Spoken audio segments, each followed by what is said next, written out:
In today's busy and stressful life, many of us often struggle with impure thoughts. Have you ever wondered why, despite not wanting them, these unwanted thoughts, like desires, greed, or even anger, keep surfacing in your mind? No matter how much we try to control them, they keep coming back, stronger and harder to manage. This is a common issue, not just for you but for many others. The obsession with impure thoughts can deeply affect our mental health, robbing us of peace and happiness. Today, in this sermon, I want to share with you a profound perspective from Buddhist philosophy on this issue. Together, we will explore why these impure thoughts arise and, more importantly, how Buddhist teachings can help us face and overcome them. In this sermon, we will be drawing from a classic Buddhist story, but the lessons from this tale will be expanded to help you understand more deeply about the workings of the mind, desire, and how we can find purity and inner peace. Part 1. Why do we have impure thoughts? This question might seem simple, but upon deeper exploration, it opens up a complex world of the human mind. Impure thoughts, especially those involving desire, often appear unexpectedly and seem uncontrollable. We try to push them away, but the more we try, the stronger they become. Why does this happen? Buddhist philosophy gives us deep insights into the nature of the mind. According to the teachings of Buddha, the mind is the most powerful tool a person possesses. It can be our best friend, helping us reach enlightenment and peace. But at the same time, it can be our greatest enemy if we don't know how to manage it. The impure thoughts that arise are manifestations of natural desires and cravings within us. However, how we face these thoughts and how we deal with them determines whether they will become a source of suffering. Desire, in Buddhism, is not inherently bad. It is simply a manifestation of human cravings and wants. But the issue arises when desire is not properly controlled or balanced. It leads to dissatisfaction, suffering, and even destroys the balance in our mind and life. Part 2. Understanding desire in Buddhist philosophy. Before we can truly understand and resolve impure thoughts, it is crucial to have a clear understanding of desire itself. In Buddhist philosophy, desire is not just limited to sexual cravings, it also includes desires for material wealth, fame, power, and even social recognition. These desires, when controlled, can drive personal growth. However, when they spiral out of control, they become the root of all suffering. Buddha once said that desire is not inherently evil, but it can become dangerous if we let it control our entire lives. Desire naturally helps sustain life, allowing humans to reproduce and progress. However, when we turn desire into the ultimate goal of our lives, we easily fall into a cycle of greed, obsession, and dissatisfaction. A real-world example. Imagine how often we desire to own expensive items, a large house, or a luxurious lifestyle. These desires are not inherently wrong, they are part of life and growth. But when we let them become obsessions, they lead us to overwork, sacrifice our spiritual values, and eventually lose our inner peace. Buddha taught that desire needs to be regulated and balanced. We should not view desire as evil, but we should also not allow it to dominate our lives. Instead, we must learn to live harmoniously with it, turning it into a motivation for growth without letting it completely control our mind. Part 3. The story of the disciple and the flowing water. To further understand how to manage desire and impure thoughts, let me share with you a classic Buddhist story about a disciple and the lesson of the flowing water. There was once a young disciple who crossed a river daily to beg for food for his monastery. One day, he noticed a boy hiding behind a tree, staring at some young girls fetching water by the river. Curious, the disciple asked, "What are you doing here?" The boy replied, "Don't you see? Those girls are so beautiful." At first, the disciple paid no attention. But over time, the image of the girls by the river started haunting him. Every time he crossed the river, he couldn't resist looking at them. His mind became disturbed, and he could no longer focus on his spiritual practice. Thoughts of desire, attraction to the girls by the river, continuously plagued his mind. He felt guilty and helpless. One day, the disciple's teacher noticed the change in him and decided to help him confront this issue. The teacher took him to the river and asked him to try and stop the flow of water. The disciple followed his instruction, using stones and sand to block the river. However, the water quickly found a way to overflow and continue flowing. The teacher smiled and said, "Your mind is like this flowing water. The more you try to control it, the stronger it becomes. Instead of trying to block your thoughts, you must learn how to adjust and live harmoniously with them." The river as a metaphor for the human mind, applying it to real life. The river in this story is a profound metaphor for the way the human mind works. Our mind, like a river, flows continuously and changes constantly. When we try to block negative thoughts or desires, just like trying to stop a river, they will find another way to surge forward. The more we try to suppress them, the stronger they become. We encounter similar situations in our daily lives. Let me give you a relatable example. Think about a time when you felt overwhelmed at work. Did you try to stop thinking about how overburdened you were? But the more you tried, the more your mind became consumed with thoughts about work, to the point where you couldn't even sleep at night. This is exactly how our minds operate. The more we try to block out a thought, the more it overflows into our consciousness, or perhaps you've experienced the end of a relationship. After the breakup, you tried to forget the person, telling yourself not to think about them anymore. But the more you tried, the clearer their image became in your mind. This is very natural, because when you force your mind not to think about something, it becomes obsessed with it even more. In Buddhist philosophy, the Buddha teaches that instead of forcing the mind to become perfect, we should accept and observe the natural flow of thoughts, including negative or impure ones. Like the river, we cannot stop the flow, but we can learn to adjust it so that it flows more harmoniously. Imagine that instead of blocking the river, we create channels to direct the water where it's needed. In real life, this means that when impure or negative thoughts arise, we don't try to suppress them. Instead, we acknowledge them, and rather than letting them control us, we redirect our attention to more useful and positive activities. This is the key to maintaining inner peace, the impact of environment and how to deal with desire. Let's talk about a factor that we often overlook, but that has a profound impact on our minds and thoughts, our environment and the people we interact with daily.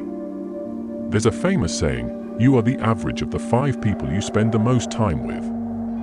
This means that the environment and the people around us heavily influence our thinking, actions, and even our emotions. Imagine you're working in an environment where everyone around you is constantly talking about money, buying luxury cars, big houses, and extravagant vacations.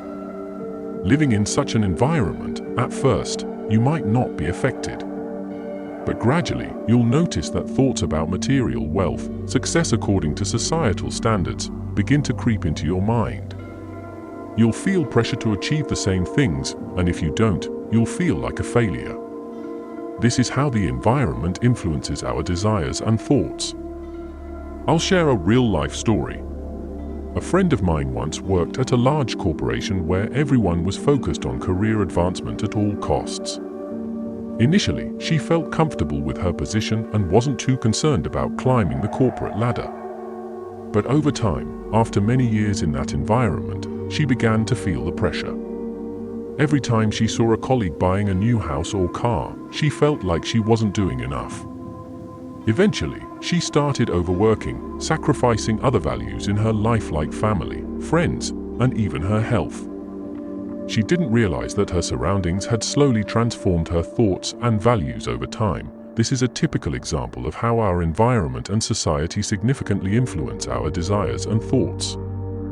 If we continue living in such environments, sooner or later, we'll be swept up in unnecessary desires and lose our inner peace. The Buddha's teachings are very simple. Choose your environment and the people you associate with carefully. If you want to maintain a pure mind, free from unnecessary desires, surround yourself with positive people who share similar values. If your surroundings are full of negativity and temptation, either try to change it or, at the very least, distance yourself from the negative influences. A simple way to do this is to ask yourself, who am I spending most of my time with, and in what environment? If the answer is that you are in a place that makes you feel pressured, stressed, and controlled by unhealthy desires, perhaps it's time to reevaluate your surroundings. Applying the Buddha's teachings to modern life, we live in a world full of temptations. With the development of technology and social media, it's impossible to avoid being bombarded with countless images and information that constantly stimulate our desires. But as the Buddha taught, we don't need to completely abandon all desires. Instead, we must learn to regulate them wisely. Let me share a real-life example from modern times that many of us can relate to. Think about scrolling through social media. You see your friends posting pictures of luxurious vacations, expensive meals, or career achievements. How do you feel? At first, you might just glance at it, but after a while, these images start to affect you. You begin to compare yourself to them, feeling like you're not good enough or not as successful. This is very common in modern society, and this too is a form of desire. Desire isn't just about lust, it also includes the craving for recognition, success, and fame. Social media, with its overwhelming influence, has created an environment where these desires are constantly stimulated. So how can we apply the Buddha's teachings to overcome these temptations? One of the methods Buddhism encourages is meditation. Meditation is not just a practice to calm the mind, but also a way to become more aware of our thoughts and emotions. When we meditate, we can observe impure thoughts, acknowledge them, and then let them pass without letting them control us. For example, when you sit in meditation, and a thought of jealousy arises, maybe about a colleague who's more successful than you don't need to push it out of your mind. Instead, observe that thought, acknowledge that it's just a thought, not reality. When you do this, you'll notice that the thought loses its power and no longer controls you. Additionally, in everyday life, we can practice compassion and contentment. This means that instead of envying others' success, wish them well, and remind yourself that their success does not diminish your own worth. Practicing compassion helps you release unnecessary jealousy and desire, replacing it with peace. Another practice is to cultivate contentment with what you have. Instead of always pursuing more, look at what you already have and feel grateful. You may not have a huge house or a luxury car, but you have a loving family, good health, and true friends. These are the real values worth cherishing. Remember, as the Buddha taught, happiness doesn't come from having more, but from knowing how to appreciate what you already have without being bound by desire. Story 1. From corporate pressure to mindful living, John had been working at a top tech company in Silicon Valley for nearly a decade. His job came with perks, a six-figure salary, a luxury apartment, and status in the industry. But with these perks came intense pressure, long hours, tight deadlines, and the constant need to outdo competitors. Over time, the pressure began to weigh on John. He started experiencing sleepless nights, anxiety, and even panic attacks. His mind was constantly racing, filled with thoughts of how he could stay ahead in the competitive environment. The stress spilled over into his personal life, straining his relationships and leaving him with a constant feeling of dissatisfaction. At one point, John was approached by a colleague who noticed his struggles. She recommended that he try meditation and mindfulness, something that had helped her through her own tough times. Initially, John was skeptical. How could sitting still and focusing on breathing help him with his very real, very demanding career? Reluctantly, he attended a weekend mindfulness retreat. There, he was introduced to the basics of meditation, learning to quiet his mind and observe his thoughts without getting lost in them. For the first time in months, he felt a sense of calm. The retreat leader spoke about how the mind, like a river, constantly flows with thoughts. Trying to block or control these thoughts only creates turbulence. The solution, she explained, was to let the thoughts pass by like leaves floating on the water surface. John began integrating these practices into his daily routine. Every morning before work, he meditated for 20 minutes. He started to become more aware of his thoughts and emotions, and instead of reacting impulsively, he learned to respond calmly. Over time, he found that the pressures of his job no longer overwhelmed him. He began setting boundaries, saying no to unrealistic demands, and taking breaks when needed. As John's internal world shifted, so did his external life. His relationships improved as he became more present with the people around him. At work, his creativity flourished as his mind was no longer bogged down by stress. Eventually, John made the decision to transition into a role that aligned more closely with his values, one that allowed for balance and a focus on mental well-being. The end of John's story was not just a career change, but a total transformation in how he approached life. By embracing mindfulness, he learned to navigate the stresses of the modern world without sacrificing his peace of mind.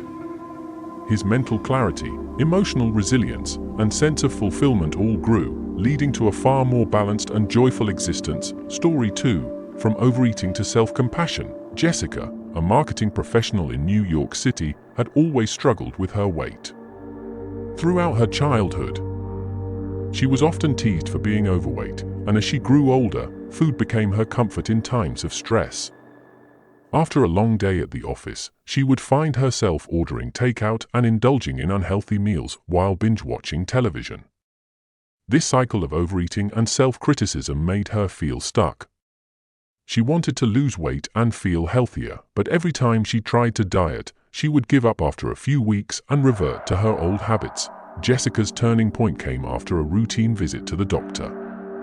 She was diagnosed with prediabetes, and her doctor warned her that if she didn't make significant changes to her lifestyle, she would face serious health issues in the future. This news hit her hard, and she realized she needed to find a sustainable way to change her relationship with food. A friend recommended that she try mindful eating, a practice that involved paying close attention to the experience of eating, the taste, texture, and satisfaction of each bite, while also becoming aware of her emotional triggers. Jessica started small, dedicating one meal a day to eating mindfully. She turned off the TV, put away her phone, and sat at the table with her food. At first, she found it difficult to stay present. Her mind would wander to work stress, or she'd think about how guilty she felt for eating certain foods. But over time, she began to notice patterns in her eating habits. She realized that she often ate out of boredom or as a way to cope with negative emotions like loneliness or anxiety. By acknowledging these feelings, she gradually started to change her response to them. Instead of reaching for food, she learned to sit with her discomfort and practice self-compassion. She also started incorporating small acts of kindness into her day, going for a walk in the park, journaling, or calling a friend when she felt down. As she continued to practice mindful eating, Jessica noticed significant changes. She began to appreciate her meals more and found herself naturally gravitating toward healthier options. The act of eating became a source of nourishment and enjoyment, rather than guilt and shame. She also lost weight gradually and sustainably without the need for strict diets. More importantly, Jessica's mindset shifted. She stopped seeing food as the enemy and started viewing her relationship with it as an opportunity to take care of herself. Her self-compassion grew, and with it, her self-esteem. By the time she went back for a follow-up appointment with her doctor, her health had improved dramatically. Her blood sugar levels were back to normal, and she no longer lived in fear of developing diabetes. The end of Jessica's story was not just a physical transformation, but an emotional and mental one. By practicing mindfulness and self-compassion, she broke free from the cycle of overeating and guilt, embracing a healthier, happier way of living. Story 3, From Financial Strain to Financial Freedom. Derek, a school teacher from Chicago, had always been careful with his money. But after a series of unexpected medical bills and home repairs, he found himself drowning in debt. His credit card balance was spiraling out of control, and no matter how much he tried to budget, he couldn't seem to make ends meet. The constant worry about money consumed him. He had trouble sleeping, his work performance suffered, and he even started avoiding social events because he couldn't afford to keep up with friends. One day, feeling utterly hopeless, Derek attended a local community workshop on financial well-being. The workshop was hosted by a financial advisor who specialized in mindful budgeting.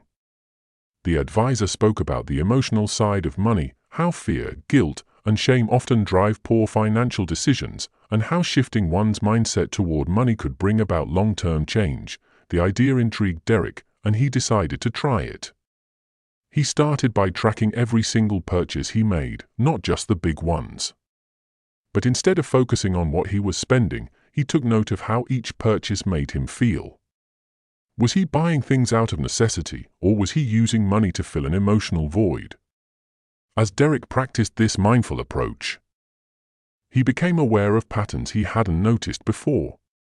He often splurged on small, unnecessary items like coffee, fast food, or online shopping when he felt stressed or frustrated. These purchases, while seemingly insignificant, added up over time and contributed to his debt. Derek then began practicing what he called conscious spending. Before making any purchase, he paused and asked himself, "Is this bringing value to my life? Will I regret this later?" This simple habit helped him cut down on impulse buys. At the same time, he started setting small, realistic financial goals, paying off one credit card at a time, building a small emergency fund, and eventually investing in his retirement. Over time, Derek's financial situation improved. But more than that, his relationship with money changed. He no longer saw debt as a mountain he could never climb. Instead, he viewed it as a challenge that could be overcome with patience, mindfulness, and self-discipline. Derek also began finding joy in budgeting and saving. He realized that every dollar he didn't spend frivolously was a dollar he could put toward his future. He learned to live with less, finding contentment in simplicity. After a few years of consistent effort, Derek became debt-free. He built up savings and even started a small investment portfolio. Financial freedom gave him a sense of security and peace that he hadn't experienced in years. The best part was that his mental health improved dramatically. He was no longer weighed down by stress and anxiety about money, and he could focus on enjoying life and his career. The conclusion of Derek's story wasn't just about eliminating debt, it was about transforming his entire relationship with money. By embracing mindfulness in his finances, he regained control over his life and built a future of stability and peace.